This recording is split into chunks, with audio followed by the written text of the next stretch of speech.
Primero, la estructura de Apocalipsis. Yo creo que el libro de Apocalipsis no es cronológico. Yo creo que el libro de Apocalipsis tiene un paralelismo, y yo lo voy a tratar de demostrar, en el que Juan nos muestra la misma escena desde otras perspectivas, pero son la misma escena. Es como si yo cogiera una computadora, abro una ventana y dentro de esa ventana hay otra ventana que yo abro para ver con más detalles. O si lo quieren ver mejor, Génesis 1 y Génesis 2. Hay personas que han llegado a decir que ha habido dos creaciones. No, en Génesis 1 se representa la creación del hombre en sentido general. En Génesis 2 en una forma más detallada, pero es la misma creación. No son dos creaciones diferentes. Dice un autor, en cada una de dichas secciones el apóstol Juan nos conduce hasta el final y luego comienza de nuevo, pero desde otro punto de mira, desde otro ángulo, con distinto enfoque y diferente perspectiva. Así no es de extrañar que se produzca un considerable número de paralelismo entre las varias secciones y que el libro se mueva con creciente ímpetu hacia el clímax que persigue el autor inspirado. Estructura del Apocalipsis. Este paralelismo viene a ser evidente al observar que en el libro de Apocalipsis se describe varias veces el fin de este siglo con la llegada del juicio de Dios. Se describe en Apocalipsis 6. De hecho, déjenme decirles algo. Para mí el libro de Apocalipsis es uno de los libros más devocionales que uno pueda leer. Sí, lo interpreta no como refiriéndose a 7 añitos al final de la era, sino como describiendo lo que Mateo 13 describe, lo que Romanos 15 describe, el reino de conquista de Cristo o el reino de siembra. Por ejemplo, en Apocalipsis 6:12, miré cuando abrió el sexto sello. Y aquí hubo un gran terremoto y el sol se puso negro como tela de silicio. La luna se volvió toda como sangre. Las estrellas del cielo cayeron a tierra como la higuera deja caer sus higos cuando es sacudida por un fuerte viento. El cielo se desvaneció como un pergamino que se enrolla. Hermanos, ¿qué está describiendo ese texto a la luz de Mateo 24? La segunda venida de Cristo. Todo monte, toda isla se removió de su lugar. Los reyes de la tierra y los grandes, los ricos, los capitanes, los poderosos, todos siervos, todos libres, se escondieron en las cuevas y entre las peñas de los montes y decían a los montes y a las peñas: caed sobre nosotros y escondednos del rostro de aquel que está sentado sobre el trono y de la ira del Cordero, porque el día, el gran día de su ira ha llegado. El día de la ira. ¿Qué día es ese? Es el final. O sea, esa es la ciega de Mateo 13.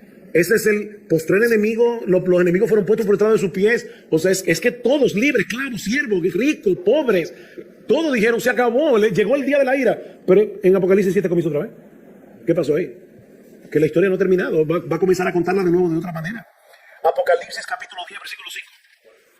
Y el ángel que vi sobre el mar y sobre la tierra levantó su mano al cielo y juró por el que vive por los siglos de los siglos, que creó el cielo y las cosas que están en él, la tierra y las cosas que están en ella, y el mar y las cosas que están en él, que el tiempo no sería más, o sea que ya no habrá más dilación, sino que en los días de la voz del séptimo ángel, cuando comienza a tocar la trompeta, el misterio de Dios se consumará, como él anunció a sus siervos los profetas. Luego llegamos al capítulo 11 y dice: el séptimo ángel tocó la trompeta, de la que habla allí, y hubo grandes voces en el cielo que decían: los reinos de este mundo han venido a ser de nuestro Señor y de su Cristo, y Él reinará por 1000 años, no, por los siglos de los siglos. Y los 24 ancianos que estaban sentados delante de Dios en sus tronos se postraron sobre sus rostros, adoraron a Dios, diciendo: te damos gracias, Señor, Dios Todopoderoso, el que eras y que has de venir, porque has tomado tu gran poder y has reinado, y se iraron todas las naciones y tu ira ha venido, y el tiempo de juzgar a los muertos y de dar el galardón a tus siervos, los profetas, a los santos y a los que temen tu nombre, a los pequeños y a los grandes, y de destruir a los que destruyen la tierra. Llegó el momento. Y luego llegamos al capítulo 12 y vemos el nacimiento de Cristo. ¿Qué pasó aquí? De Cristo, en Mateo 12, en Apocalipsis 12. Volvemos de nuevo al principio de la historia. Así está el título de Apocalipsis. Esa es la estructura de Apocalipsis. Con eso en mente, vamos a Apocalipsis 19. En Apocalipsis 19 volvió a ocurrir lo mismo otra vez. Cristo vuelve. Ya va por tercera vez. Apocalipsis 19 dice: vi un cielo abierto, y he aquí un caballo blanco, y el que lo montaba se llamaba Fiel y Verdadero, y con justicia juzga y pelea. Sus ojos eran como llama de fuego, y había en su cabeza muchas diademas. Tenía un nombre escrito que ninguno conocía sino él mismo. Perdón, yo no he entrado todavía en Apocalipsis 20. Estoy solamente viendo la estructura de Apocalipsis.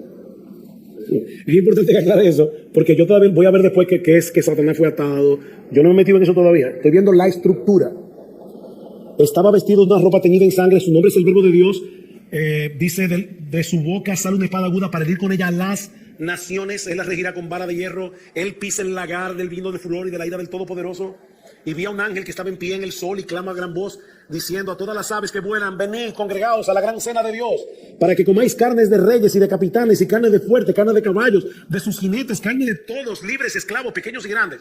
Ustedes se dan cuenta cómo Apocalipsis enfatiza lo mismo en Apocalipsis 6, Apocalipsis 11 y Apocalipsis 19, libres y esclavos, pequeños y grandes. ¿Vieron que esa terminología que se repite? Ampliando un poquitín, como con más fuerza. Y dice: y vi a la bestia, a los reyes de la tierra y a sus ejércitos, reunidos para guerrear contra el que montaba el caballo y contra su ejército.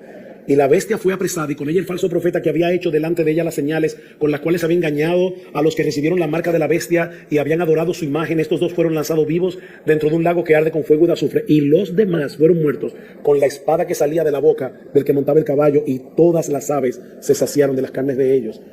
La idea que da es como si de repente hubiera habido un cataclismo aquí. O sea, vino el Señor y mató a todos. Sin embargo, después llegamos a Apocalipsis 20 y dice en el versículo 7: cuando los 1000 años se cumplan, Satanás será suelto de su prisión y saldrá a engañar a las naciones que están en los 4 ángulos de la tierra. Y uno dice: ¿pero qué pasó? Dice que todos los reyes de la tierra se habían reunido a pelear contra Cristo, y el Cordero los venció en su segunda venida y los mató a todos.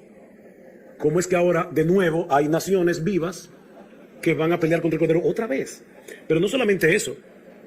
El texto habla de una batalla, y en el texto griego dice ton polemon, es una batalla muy particular, que es la que aparece en Apocalipsis 16. Si ustedes ven en Apocalipsis 16, dice: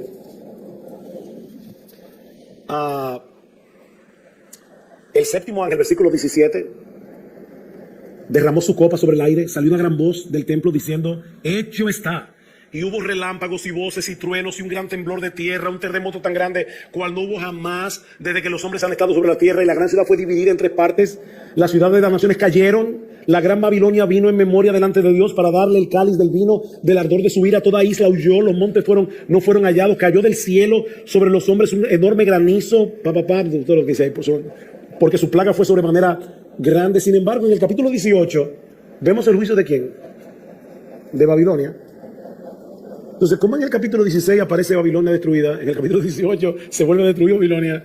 ¿Qué es lo que está pasando aquí? Que Apocalipsis no es cronológico. Nosotros no podemos decir: Apocalipsis 19 llegó Cristo, Apocalipsis 20 llegó el milenio. No necesariamente. O sea, hoy no estoy diciendo, lo que estoy diciendo, esa palabra no necesariamente es importante. No estoy diciendo, no es posible interpretarlo de esa manera. Lo que estoy diciendo es, no tenemos necesariamente que interpretarlo como si fuera cronológico. 19 y 20. No necesariamente, porque esa no es la estructura de Apocalipsis. En el capítulo 16, versículo 14, dice: son espíritus de demonios que hacen señales y van a los reyes de la tierra en todo el mundo para reunirlos a la batalla de aquel gran día del Dios Todopoderoso. ¿Hay alguna nación que no estaba ahí?